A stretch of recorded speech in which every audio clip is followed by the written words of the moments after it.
उपस्थित सभी महानुभाव, मैं राघव जी और उनके साथियों को बधाई देता हूं कि उन्होंने इस सशक्त माध्यम का उपयोग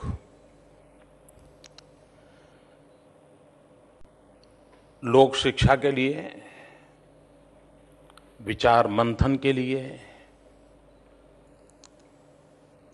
और भिन्न भिन्न विचारों के बीच, भिन्न भिन्न प्रकार की सोच के बीच और अलग अलग प्रायोरिटीज लेकर के चलने वाले लोगों के बीच एक डायलॉग का प्लेटफॉर्म खड़ा किया है। और ये मानी हुई हकीकत है कि विचार विमर्श से, मंथन से अमृत अवश्य निकलता है। मैं आशा करता हूं कि ये प्रयास भी एक सात्विक भाव से देश और समाज को कुछ अच्छा देने के इरादे से आगे बढ़ेगा। ये बात सही है कि कभी कभी बीच में कॉमर्शियल एंगल तो रहेगा ही, टीआरपी का मुद्दा भी रहेगा, तो वो काम सवाल जवाब में हो जाता है। लेकिन ये प्रोफेशनल हज़ार है और होना ही है, उससे आप मुक्त नहीं हो सकते। दरअसल मैं जब दिल्ली की एक यूनिवर्सिटी में छात्रों के साथ बातचीत करने के लिए आया था, तो उस दिन एक विषय ऐसे ही बोलते बोलते मेरे मुंह से निकला था, मिनिमम गवर्नमेंट मैक्सिमम गवर्नेंस। उसके बाद बहल जी से एक बार भेंट हो गई, तो उन्होंने इस विषय को छेड़ा मेरे से। उन्होंने कहा कि इसको आगे बढ़ाना चाहिए, इसकी चर्चा होनी चाहिए। और शायद उसी के कारण उनको लगा है कि क्यों, कभी कभी क्या होता है, हम लोग भी पार्टी में, जब मैं संगठन का काम करता था और एकाध कार्यकर्ता ज़्यादा सुझाव देता है तो हम फिर उस काम का उसी को इंचार्ज बना देते हैं। तो बहल जी को भी लगा होगा कि मोदी जी ने इस विषय को छेड़ा है तो उन्हीं को शुरू करवाओ। अच्छा होगा ये विषय आगे बढ़े। कभी कभी मिनिमम गवर्नमेंट की जब बात होती है तो पहली नजर में साइज ऑफ गवर्नमेंट मुद्दा दिमाग में आता है। मेरा मतलब साइज ऑफ गवर्नमेंट नहीं है। मैं लोगों को नौकरी छुड़वा करके घर भेजना नहीं चाहता हूं कि भाई इस डिपार्टमेंट में 10 लोग होने चाहिए और 20 क्यों भरे, निकालो। ये मैं इस पक्ष का नहीं हूं। लेकिन मैं राइट साइज ऑफ गवर्नमेंट की वकालत करता हूं। और एक ऑर्गेनाइजेशन के रूप में अगर चीजें सही रूप से अरेंज की गई हो, मार्गदर्शन की पक्की व्यवस्था हो, फीडबैक की पूरा मैकेनिज्म हो और समय समय पर उसके इवैल्यूएशन की व्यवस्था हो, तो स्वाभाविक है कि हमारी हर व्यवस्था ठीक चलती है। लेकिन हमारे देश का दुर्भाग्य है, सत्ता में आना ये प्रायोरिटी है। अफसर को भी अच्छे पद पर प्लेसमेंट मिले, ये उसकी इच्छा रहती है, प्रायोरिटी रहती है। फील्ड के मुलाजिम को भी इस गांव के बजाय उस गांव में अपॉइंटमेंट मिले तो अच्छा है, ये भाव रहता है। और इसलिए बाय एंड लार्ज गवर्नमेंट के फंक्शनिंग में इन चीजों का बड़ा प्रभाव रहता है। उसके साथ साथ हमारी लोकतंत्र की व्यवस्था ऐसी है, शायद ही कोई वर्ष ऐसा होता है जब चुनाव न हो। ये बड़ा गजब है। 69 के पहले हमारे देश में 5 साल में एक बार चुनाव का माहौल रहता था, चाहे असेंबली हो, लोकसभा हो, सब साथ होता था। मेरे यहां तो कोऑपरेटिव के इलेक्शन तो लगातार चलते रहते हैं, फिर पंचायत के, नगर पालिका के, महानगर पालिका के, राज्य के, केंद्र के। और पॉलिटिकल पार्टी हमेशा प्रेशर में रहती है, यार अभी ये निर्णय मत करो, अभी ये काम करो, चुनाव सामने है, अभी ये मत करो, अरे छोड़ो यार चुनाव के बाद करेंगे। लेकिन चुनाव के बाद करते ही दूसरे चुनाव की सूचना आ जाती है। तो एक प्रकार से हमारे यहां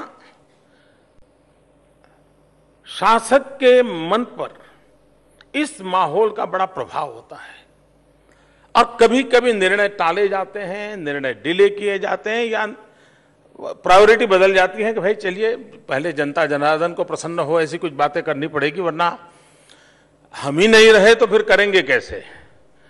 और तय नहीं होता है कि करेंगे तो रहेंगे कि रहेंगे तो करेंगे। इसी उलझन में सारी कारोबार चला जा रहा है। और तब जाकर के मेरे पिछले 11-12 वर्ष के अनुभव के आधार पर मुझे भी लगता है कि भाई कुछ इस विषय पर सोचना पड़ेगा। अब होता कैसे है, आप देखिए हिंदुस्तान में ट्रांसपोर्टेशन सिस्टम, बसें हैं, है, रोड्स हैं, है, पैसेंजर है, आवश्यकता है। लेकिन अगर माइन्यूटली देखा जाए और अगर देश में कोई कमीशन बैठा करके स्टडी किया जाए, बहुत कम स्टेट होंगे, बहुत कम सर्विसेज होगी जिसके रूट रैशनलाइज हुए होंगे। होता क्या है,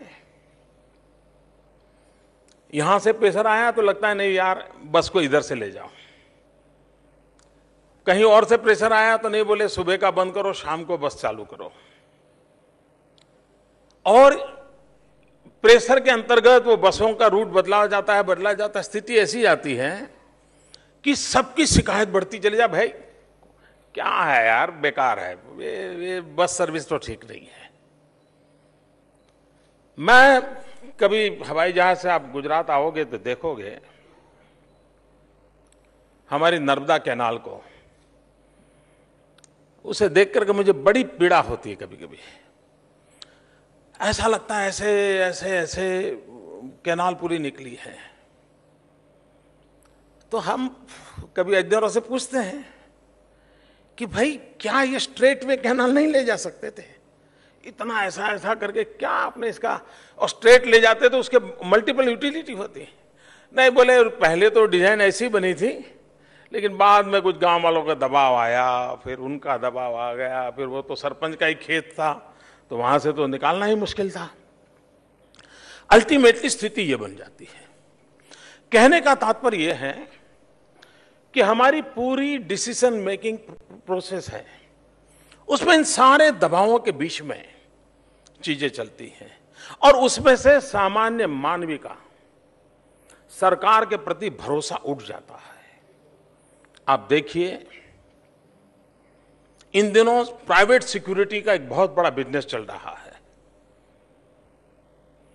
बहुत बड़ी मात्रा में प्राइवेट सिक्योरिटी प्रोवाइड करने वाले लोग हैं। ये क्यों हुआ? सरकार की व्यवस्था पर भरोसा होता तो प्राइवेट सिक्योरिटी पर भरोसा नहीं होता।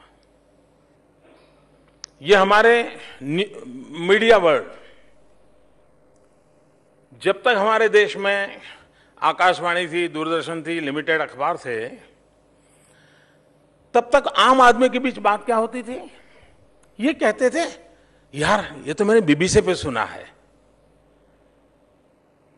यानी उससे हमारे देश की आकाशवाणी कह रही है भरोसा नहीं, दूरदर्शन कह रहा है भरोसा नहीं, अखबार इतने खर्चा करके निकल रहा है भरोसा नहीं। वो कह रहा है नहीं यार मैंने बीबीसी पर सुना है।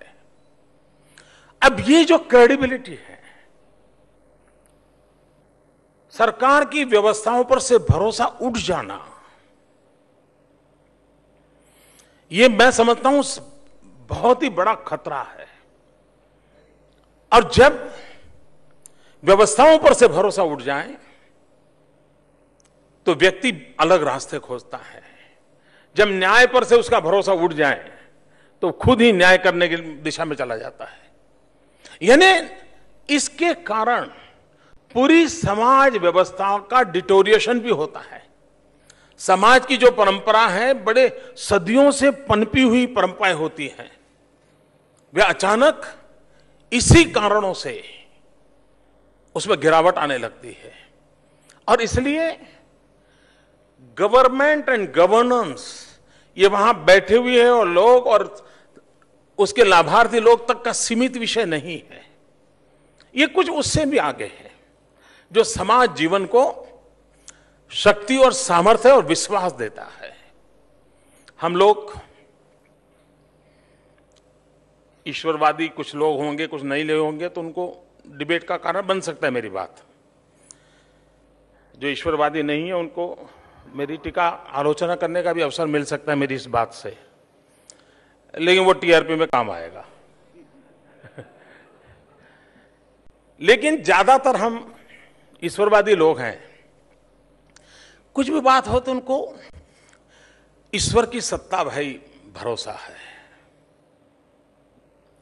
उसने इसके भी सत्ता पर भरोसा है। नहीं यार, ईश्वर है, सब ठीक हो गया, परमात्मा ठीक हो जाएगा। ये सामान्य मानवीय और दुनिया के किसी भी कोने में ये आवाज सुनाई देती है, किसी भी पंथ संप्रदाय से हो आवाज सुनाई देती है।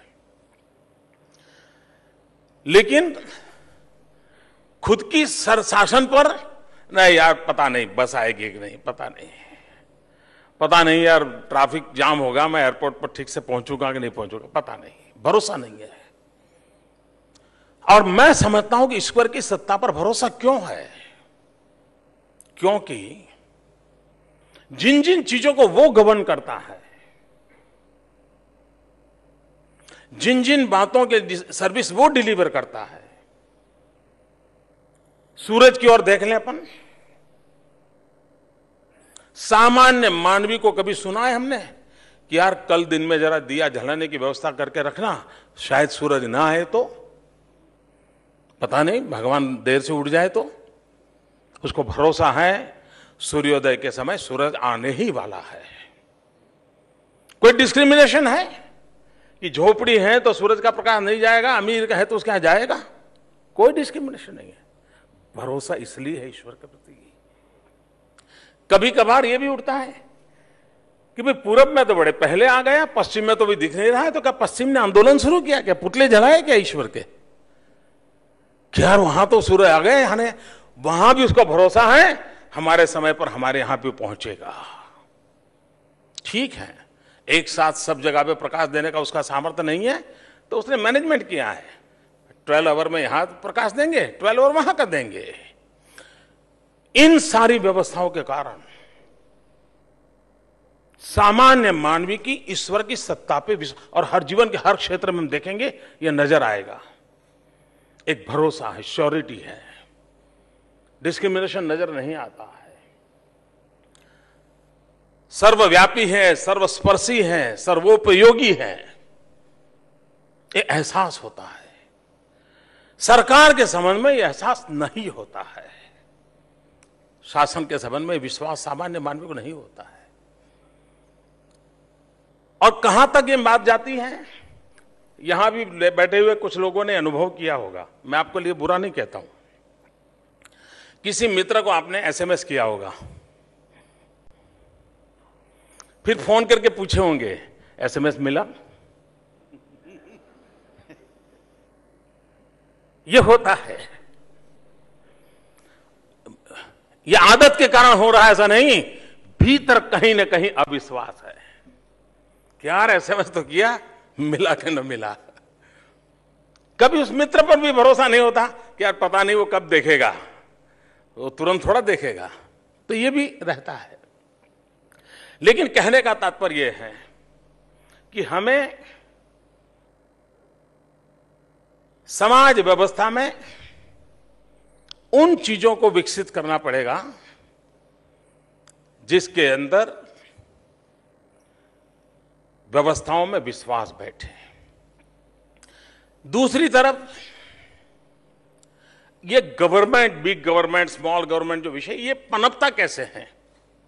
हम हमारी समाज व्यवस्था को देखें तो मानव संस्कृति की जो विकास यात्रा हुई, उस विकास यात्रा के मूल में जाएंगे तो ये ध्यान में आता है कि पहले सरकार नाम की चीज नहीं थी। मानव संस्कृति का उदय हुआ, गवर्नमेंट नहीं थी।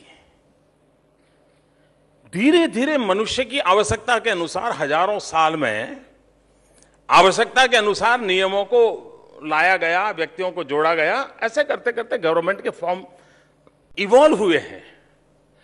ये थोपे गई व्यवस्थाएं नहीं है, ये इवॉल्व हुई है।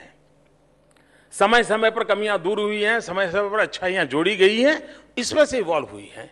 और इसलिए आज जो है वो अल्टीमेट नहीं है। अच्छाइयां होगी, बुराइयां होगी तो भी अल्टीमेट नहीं है। ये भी आने वाले दिनों में इवॉल्व होने वाली हैं। कोई न कोई लोग आएंगे, कोई न कोई स्थितियां ऐसी बनेगी जिसमें परिवर्तन आएंगे, जुड़ना, कम होना, ये चलने वाली प्रक्रिया है। लेकिन क्या हम हमारी वर्तमान आवश्यकताओं के अनुसार उसमें बदलाव लाने की दिशा में कुछ इनिशिएटिव ले सकते हैं? इनिशिएटिव लेकर के हम कुछ डिलीवर करवा सकते हैं। और अगर उन चीजों को बल देंगे तो शायद हम गवर्नेंस की ओर बल देने का प्रयास करेंगे। कभी कभी क्या होता है कि हम लोग, जैसे मुझे याद आता है, हम अर्बन डेवलपमेंट ईयर मना रहे थे, तो हमने थोड़ा, भाई हमारी अर्बनाइजेशन तेजी से बढ़ रहा है तो हमारी नगर पालिका, महानगर पालिकाएं वो जरा ज़्यादा अच्छे ढंग से कुछ डिलीवर करें, उसकी व्यवस्था होनी चाहिए। और वो स्वतंत्र संस्थान है, वो अपने बलबूते पर चलती हैं। तो वहाँ एक बात ध्यान में आई, वो और राज्यों में भी होगी और धीरे धीरे सबके ध्यान में भी आएगी। नगर पालिका में जो बोर्ड चुन करके आता है 5 साल के लिए, उनको लगता है कि यार कुछ लोगों को यहाँ रोजी रोटी का व्यवस्था करें, कुछ अपने साथियों को, वर्कर को नौकरी में लगा दो। तो एक बोर्ड छोटी सी नगर पालिका में 25-50 अपने परिवार के, साथियों के लोगों को नौकरी में लगा देता है। कुछ दिनों में वो रेगुलर भी हो जाते हैं, एम्प्लॉय बन जाते हैं। अब वो चुनाव हार जाते हैं, दूसरा बोर्ड आता है, उसको भी लगता है यार उसने 25 भरे तो मैं भी 25 भरूंगा, और साइज बढ़ती जा रही है। अब आप देखेंगे कि नगर पालिका का मुख्य काम क्लेरिकल नहीं है। अगर आपको अर्बन मैनेजमेंट करना है तो मैक्सिमम स्टाफ आपका टेक्निकल स्टाफ चाहिए। उसको रास्ते बनाने हैं, उसको ड्रेनेज बनानी है, उसको पानी का काम करवाना है, उसको बिल्डिंग के परमिशन देनी है। सारे विषय टेक्निकल है, क्लेरिकल वर्क मिनिमम है। लेकिन आपने देखा होगा हमारे देश में इन नगर पालिकाओं में जो चाहिए वो लोग नहीं है, नहीं चाहिए वो भरपूर है। सरकार का कद बढ़ता जा रहा है, बोझ बढ़ता जा रहा है, डिलीवरी नहीं हो रही है। क्यों? तो डिलीवरी करने योग्य जो लोग चाहिए उनको स्थान नहीं मिला है। हमने जब अर्बन डेवलपमेंट ईयर बनाया तो हमने ये सब देखा, तो हमने कहा भाई राइट साइज गवर्नमेंट की दिशा में प्रयास करना पड़ेगा। अभी बड़ा कठोर काम था, क्योंकि लोगों की छुट्टी होगी, नौकरियां काम होगी, परेशानियां होगी, आक्रोश पैदा होगा, सब होगा। हमने कहा भाई, हमने एक 7,000 करोड़ रुपए का पैकेज निकाला अर्बन डेवलपमेंट के लिए, जो हमारे यहाँ पहले स्टेट की तरफ से अर्बन डेवलपमेंट के लिए पैसे नहीं जाते थे। और हमने उसमें शर्तें डाली कि भाई आपकी नगर पालिका में राइट साइज गवर्नमेंट की दिशा में ये पैरामीटर, इतनी जनसंख्या है तो इतने लोग चाहिए, ऐसे लोग चाहिए, इसको अगर फॉलो करोगे तो आपको डेवलपमेंट के लिए इतनी ग्रांट मिलेगी। और स्थिति ये बनी कि धीरे धीरे हर एक ने अपनी साइज कम करना शुरू किया और एफिशिएंसी बढ़ाना शुरू किया। अब उनको टेक्निकल स्टाफ की जरूरत थी।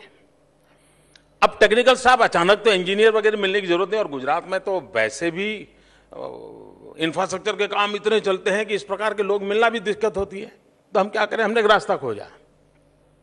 हमने रास्ता खोजा जो जैसे मेडिकल में एमबीबीएस करने के बाद इंटर्नशिप के लिए लोग जाते हैं, साल 2 साल इंटर्नशिप करते हैं, बाद में वो प्रैक्टिस करते हैं।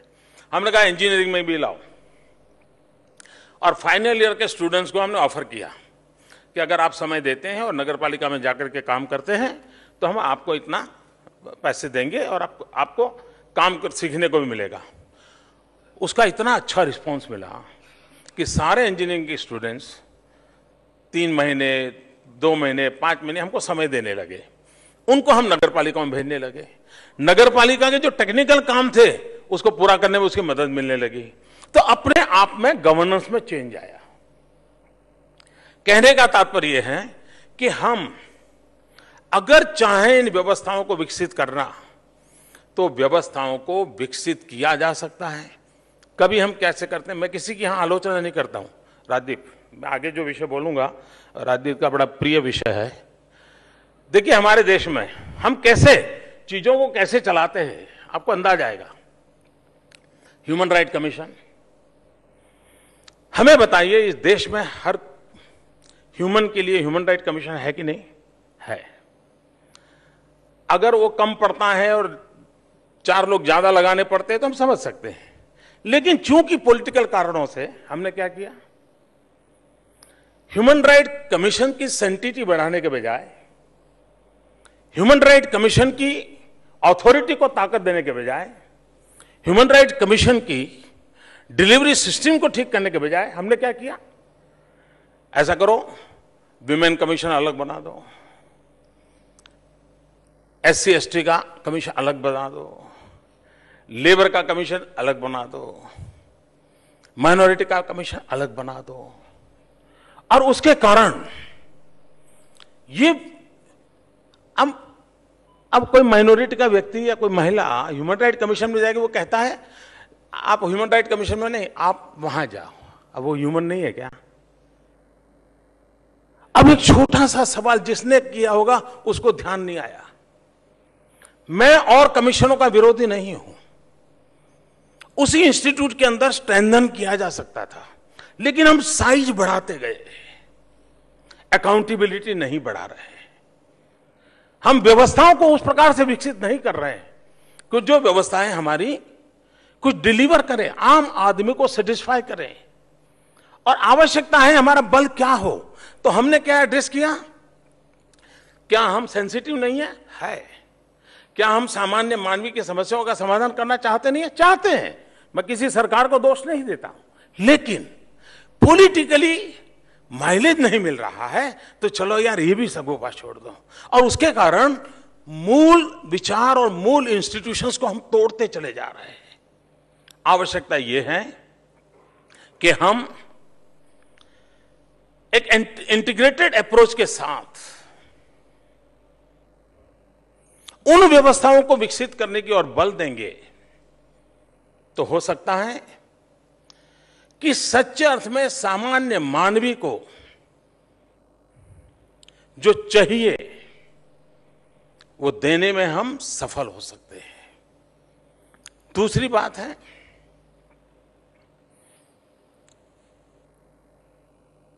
एक ऐसी साइकोलॉजी हमारे देश में पैदा हुई है कि हम जो सरकार में बैठे हुए हैं वो देने वाले लोग हैं और जनता जनार्दन है वो याचक है। हमारी पूरी व्यवस्था में ये सबसे बड़ा वैचारिक, मैं कहता हूं ये एक प्रकार का क्राइम है। ये सोच अपने आप में क्राइम है।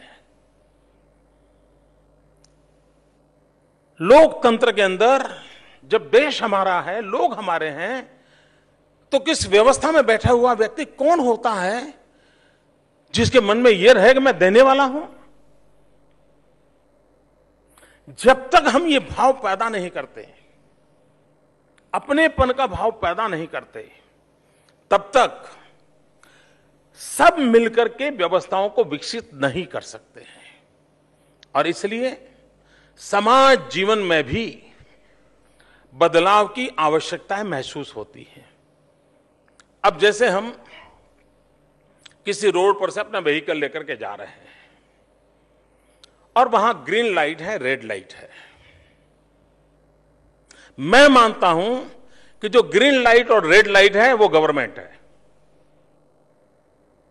और एक नागरिक के नाते मेरा दायित्व बनता है, yes here is the government, जो मुझे कह रही है अभी नहीं जाना है, रुको, और ये ग्रीन लाइट है जो मुझे कह रही है जाना है, लेकिन मैं उस गवर्नमेंट को एक्सेप्ट नहीं करता हूं।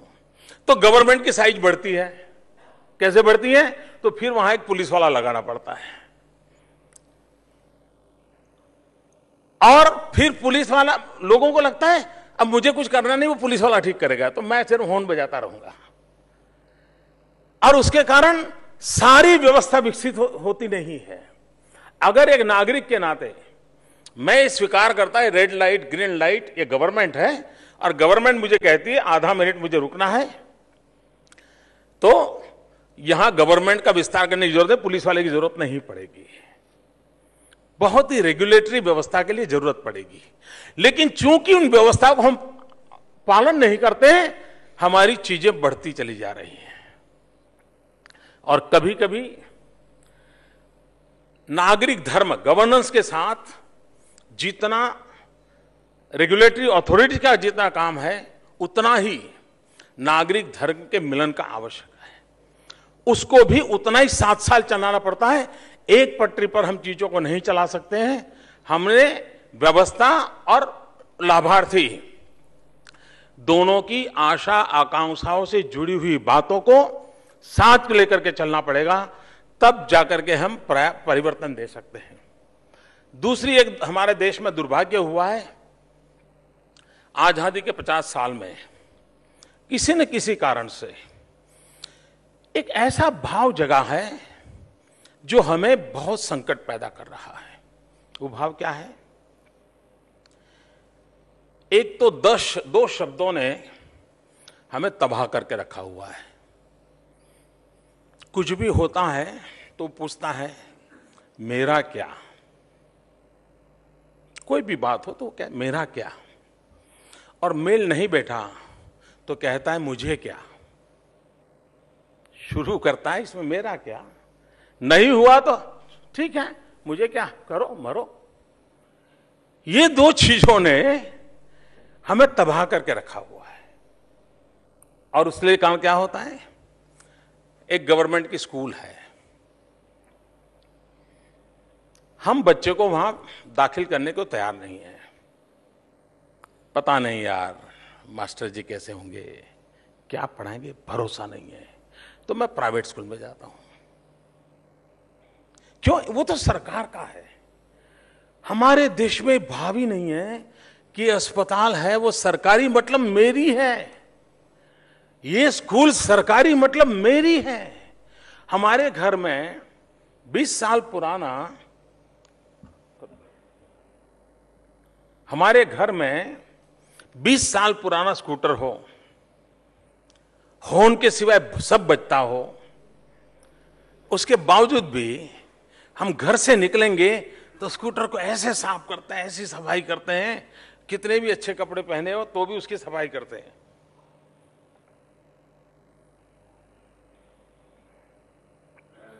लेकिन हम बस में जा रहे हैं कभी, और बस में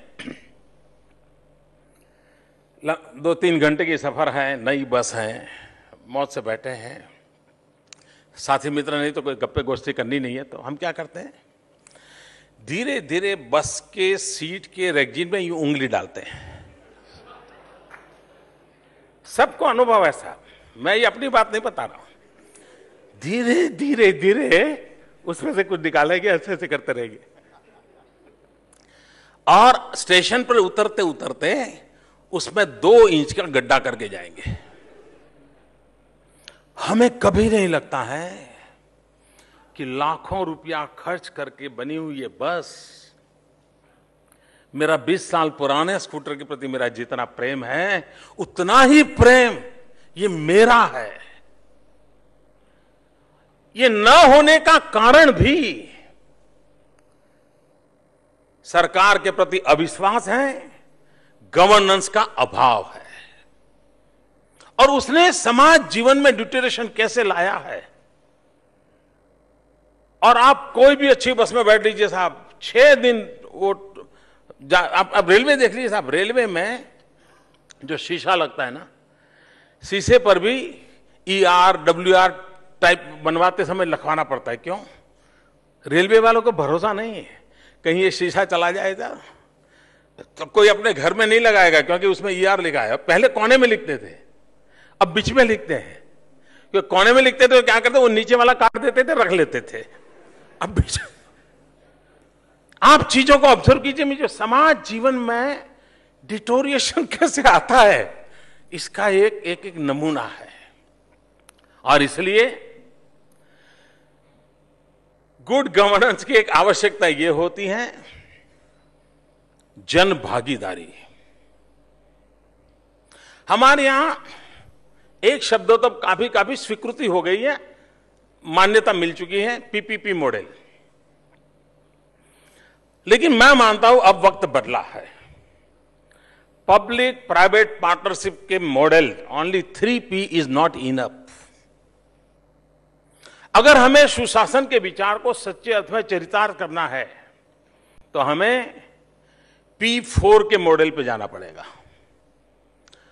पब्लिक प्राइवेट पार्टनरशिप से आगे बढ़कर के पीपल पब्लिक प्राइवेट पार्टनरशिप, जनता का उतना ही हिस्सा जुड़ना चाहिए। सिर्फ पब्लिक प्राइवेट पार्टनरशिप नहीं, गवर्नमेंट के इंस्टीट्यूशंस नहीं, people public private partnership. P4 concept को अगर हम लाएंगे तो सामान्य मानवी को लगेगा यस, इस निर्णय प्रक्रिया में मैं हूं, इस निर्णय को मैंने किया है। उसी प्रकार से शासन व्यवस्था के अंदर उस बात की ओर भी बल देने की आवश्यकता है। हम जनता जनार्दन को पहले इन्फॉर्म तो करें कि हम क्या करना चाहते हैं, हम क्यों करना चाहते हैं। और एक बार जन सामान्य में करने से पहले आवाज उठने देनी चाहिए, लोगों को कहने का अवसर मिलना चाहिए। तो जब इन्वॉल्व होता है तो 10 चीज में से उसकी 6 चीज नहीं भी होगी तो भी उसको लगेगा ये मेरा निर्णय है। दूसरी प्रक्रिया, हम जहां कर रहे हैं कुछ, वहां हो सके तो उनकी कंसेंट लेनी चाहिए। आप देखिए आपकी डिलीवरी सिस्टम इतनी तेज हो जाएगी, इतना परिणाम मिलेगा जिसका कोई हिसाब नहीं। और एक बार आप वो वेल इन्फॉर्म है, उसकी कंसेंट लेके उसको पूछा गया है, तो आप देखना कि वो इस प्रोसेस का पार्टनर बन जाता है।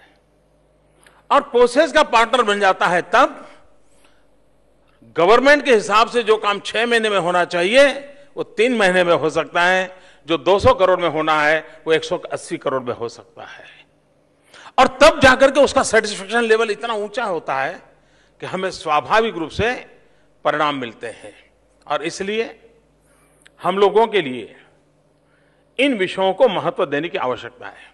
एक बार कांग्रेस के एक राजनेता को एक बढ़िया सवाल पूछा गया था, अब तो वो रहे नहीं हैं, लेकिन उन्होंने एक सटीक जवाब दिया था जो मुझे आज भी अच्छा लगता है। उन्होंने कहा, भाई ये सरकार और जनता ये सारे तनाव चलते रहते हैं, इसका उपाय क्या? उन्होंने कहा, भाई बहुत मुश्किल काम नहीं, बड़ा सिंपल सा काम है। तो क्या? तो कहे कि इस देश के राजनेता ना कहना सीखें और इस देश के ब्यूरोक्रेट हां कहना सीखें। इतना सा हो जाए तो बहुतेक समस्याओं का समाधान हो जाएगा। हम पॉलिटिकल फील्ड के लोग, जो भी आएगा, आप चिंता मत करो, बिल्कुल आप चिंता मत करो, हाँ कागज देके जाओ, हाँ बिल्कुल हो जाएगा, अरे मैं दिखवा दूंगा, तो चिंता मत कीजिए। नहीं आप तो मेरे घर के ही हो, आपका तो नहीं, आपका काम नहीं करेंगे तो किसका करें? जवाब तो दे ही नहीं रहा है। उसको भी लगता है बात अच्छी हो गई। और अफसर के पास गए तो कहां से लाए हो, किसने बताया? कौन सा कानून है, कौन सा नियम है? अरे ऐसे ही हम ये काम लेने के बैठेंगे और वो वहीं से शुरू करता है। मित्रों, बात हंसी मजाक में कही गई होगी, लेकिन हमारी समस्याओं का रोग कहां है, कठिनाई कहां है, उस पर हम अगर बारीकाई से देखें तो बिल्कुल हमें साफ नजर आता है कि हमारी कठिनाइयां यहां हैं। दूसरा जो मुझे लगता है कि टेक्नोलॉजी हमें गुड गवर्नेंस के लिए एक बहुत बड़ा ताकतवर साधन मिला है। हम हमारी डिलीवरी सिस्टम को इतना परफेक्ट बना सकते हैं जिसका कोई हम सोच नहीं सकते। देखिए, अभी भारत सरकार ने कानून पास किया है, रिस्पॉन्सिबिलिटी तय की है गवर्नमेंट एम्प्लॉयज की कि भाई इतने दिन में ये काम करोगे, नहीं करोगे तो ये सजा होगी, इतने दिन में ये काम करना पड़ेगा, नहीं करोगे, ऐसा एक उन्होंने चार्टर किया है। अभी हमने भी हमारी असेंबली में भारत सरकार ने जो कानून बनाया उस तर्ज पर हमने भी कानून बनाया है। लेकिन हमने एक और काम किया था, पिछले 4-5 साल से हम कर रहे हैं, वनडे गवर्नेंस। अब हम लोग वनडे क्रिकेट से परिचित हैं, लेकिन वनडे गवर्नेंस हमको थोड़ा नया लगता है। हमने टेक्नोलॉजी के माध्यम से करीब ज्यादा पूरे राज्य में सेंटर्स बनाए हुए हैं। कोई भी व्यक्ति, उसमें कोई 160 type of services are there. कोई भी व्यक्ति अपना काम लेकर के सुबह वहां जाके कागज छोड़ देता है, अपनी ऑफिस रोजी रोटी कमाने चला जाता है, और शाम को जब वापस आता है तो उसका काम होकर के उसकी सारी चीजें रेडी रहती हैं, और सारा काम टेक्नोलॉजी के माध्यम से होता है। मिनिमम ह्यूमन इंटरवेंशन है।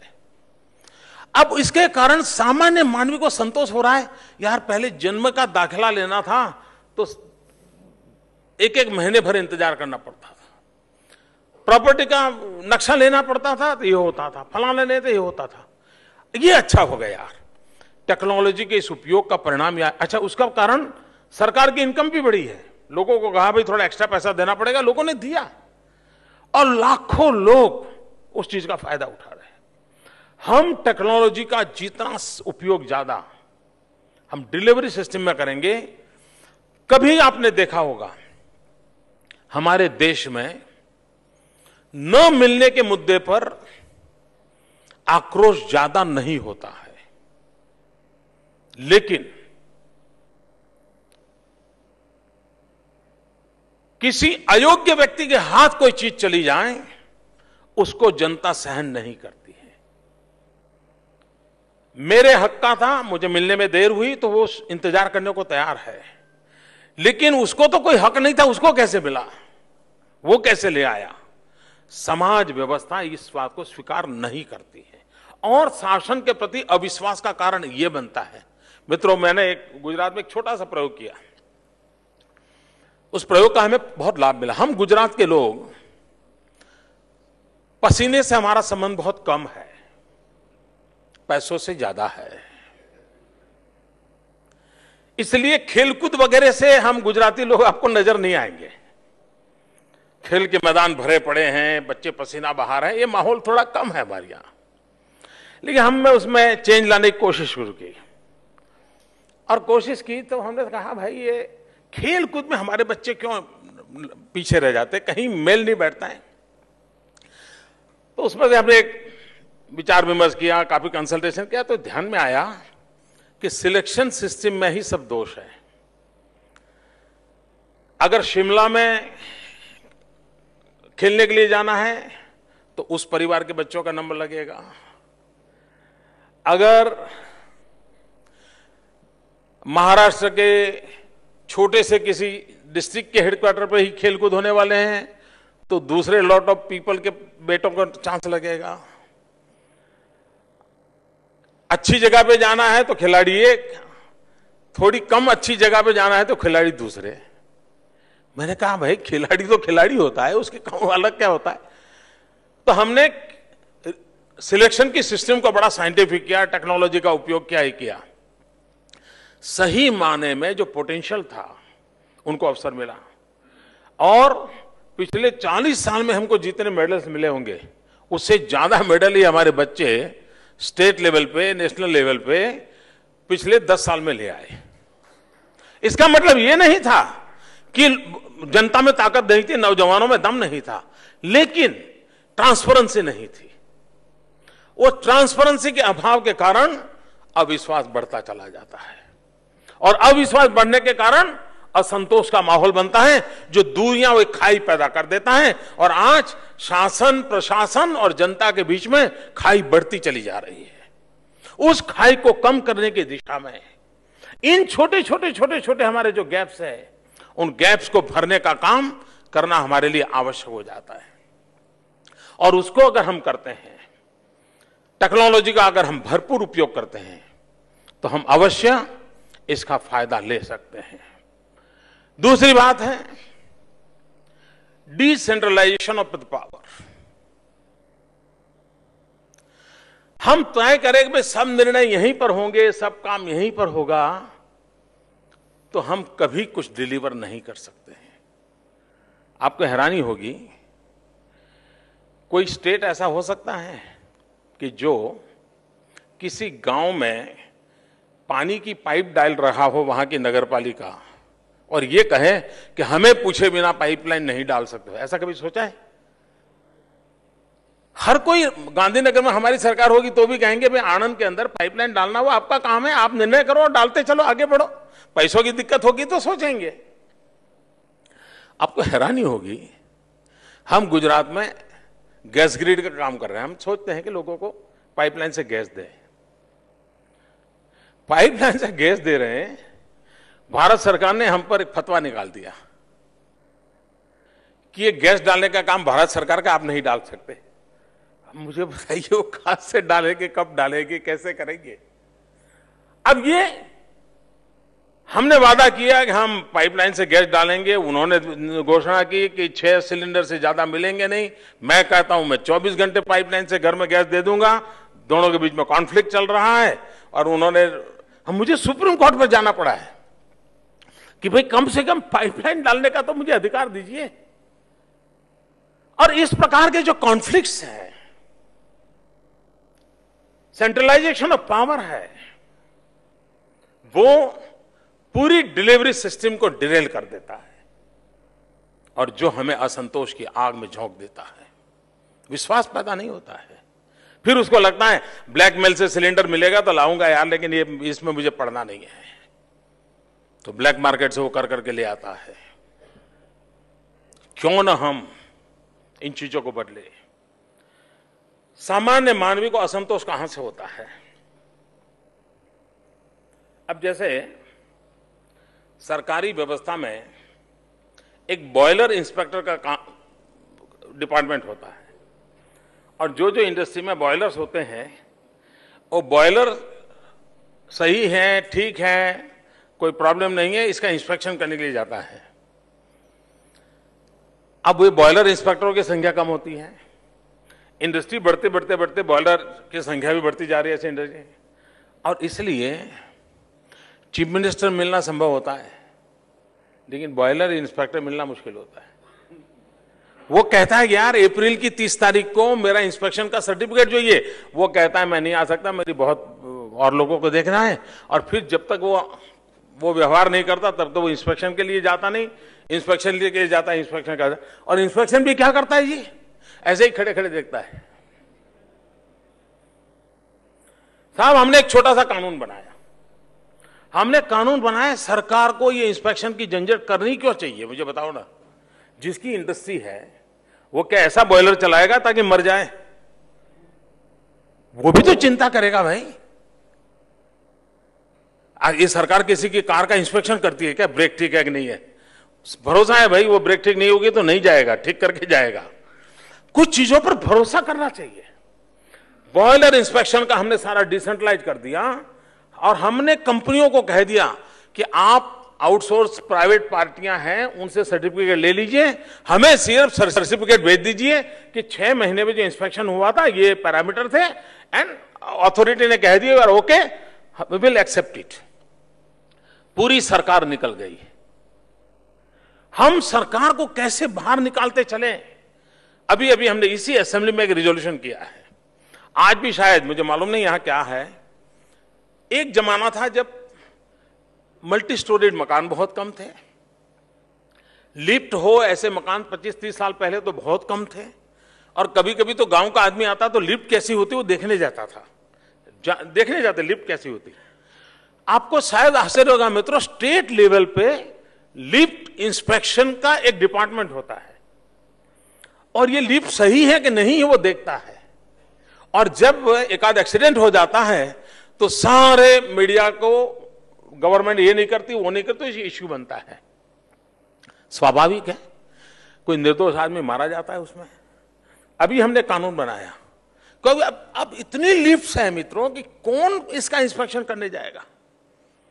हम उस पर भरोसा क्यों ना करें। अभी हमने कानून बनाया कि अब लिफ्ट इंस्पेक्शन का काम स्टेट गवर्नमेंट नहीं करेगी, हम नगर पालिका महानगर पालिकाओं को देते हैं, और हम आईटीआई के अंदर लिफ्ट का इंस्पेक्शन करने के कोर्सेज शुरू करेंगे, उनका स्किल डेवलप करेंगे नौजवानों को, और आउटसोर्स करने वाली कंपनियां उन नौजवानों से लिफ्ट इंस्पेक्शन करवाएं, और वो जो सोसाइटी के लोग होंगे, फ्लैट के लोग होंगे, वो सरकार को अपना सरकार सर्टिफिकेट प्रोवाइड कर दें, उसके लिए जो चार्ज हो दे दें, और अपने लिफ्ट चलाते रहें। सरकार निकल गई। मैं मानता हूं धीरे धीरे धीरे करके हम बहुत सी चीजों में से सरकार को बाहर निकाल सकते हैं, और जितना हम बड़ी केयरफुली सोच करके सरकार को बाहर निकाल देंगे, उतना हमारी एग्जिस्टिंग जो शक्ति है, सामर्थ्य है, वो सच्चे अर्थ में सरकार की जो मूलभूत ड्यूटियां हैं, गरीब को शिक्षा मिले, दवाई मिले, रास्ते हो, बिजली हो, पानी हो, जो मूलभूत बाबतें हैं, उस पर हम बल दे सकते हैं।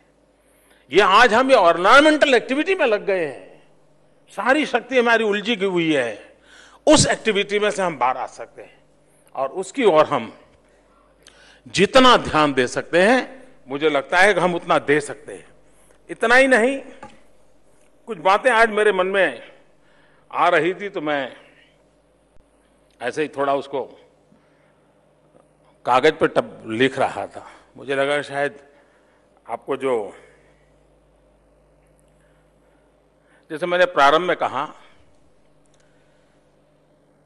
सुशासन के लिए या गुड गवर्नेंस के लिए जैसे टेक्नोलॉजी का वगैरह का उपयोग है, मैंने 3-4 बातें पहले कही थी। Informing the people, consultation, consent, निर्णय प्रक्रिया में जनता की भागीदारी, decision by people, and then participation of the people. इन क्रम को लेकर के हम शासन व्यवस्थाओं को अगर विकसित करते हैं तो करीब करीब करीब गवर्नमेंट को इसका बोझ कम होगा। उसी प्रकार से गवर्नमेंट एंड गवर्नेंस एक ही सिक्के के दो पहलू हैं। हम उसको अलग तो नहीं कर सकते, लेकिन हम उसका इंपैक्ट अलग से फील करवा सकते हैं। और सामान्य मानवी गवर्नेंस के माध्यम को गवर्नमेंट के प्रति अपना भाव बनाता है, गवर्नेंस के माध्यम से गवर्नमेंट के साथ चलने को तैयार होता है, गवर्नेंस के माध्यम से गवर्नमेंट को स्वीकृति मिलती है। और इसलिए ये दोनों एक सिक्के के दो पहलू होने के बावजूद भी दोनों की भूमिकाओं के संबंध में हमने एक सटीक लाइन बनाने की आवश्यकता है। वो जितनी हम बनाते हैं उतना शायद धीरे धीरे करके गवर्नेंस का महत्व बढ़ता जाएगा, और ultimately people will be the beneficiary. एक मुद्दा जो मैं कहता हूं, government means rules and regulation, इसका मतलब है सरकार, और गवर्नेंस मीन्स डिलीवरी। आपने बस स्टेशन बनाया, अच्छी बात है, लेकिन बस समय पर आई, कंडक्टर ठीक व्यवहार कर रहा है, ले गया, दैट इज गवर्नेंस। अस्पताल बनाया, पेशेंट का भला हो रहा है, डॉक्टर है, चिंता हो रही है, गवर्नेंस। तो इन चीजों को हम किस प्रकार से विकसित करें, उसी प्रकार से government implies authority, whereas governance about accountability. Government is all about power, governance is empower. Government is all about file. मित्रों, आप देखे होंगे, हम तो हिंदूवादी लोग हैं।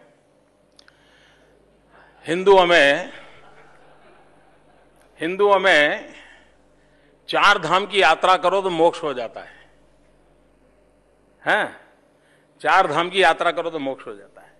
लेकिन उसी हिंदुस्तान में फाइल जब तक 32-35 धाम पर नहीं जाती उसका मोक्ष नहीं होता है। फाइल इतनी जगह पे ट्रैवल करती है जी, और उसका मोक्ष तो होता ही नहीं है। ये क्या हम कर रहे हैं? अगर हमारे 4 धाम में इंसान को मोक्ष मिल जाता है तो फाइल को तो भाई 1 धाम, 2 धाम, 3 धाम, उसके मोक्ष की कोई व्यवस्था करो। उसका मोक्ष नहीं हो रहा है। और इसके लिए हमारी सोच में बदलाव चाहिए। फाइल के जो अल्फाबेट्स हैं उसका प्लेसमेंट बदलना चाहिए। जिस पल फाइल के अल्फाबेट का प्लेसमेंट बदलोगे वो लाइफ बन जाता है। और जहां फाइल है वहां गवर्नमेंट है, जहां लाइफ है वो गवर्नेंस है। वही अल्फाबेट्स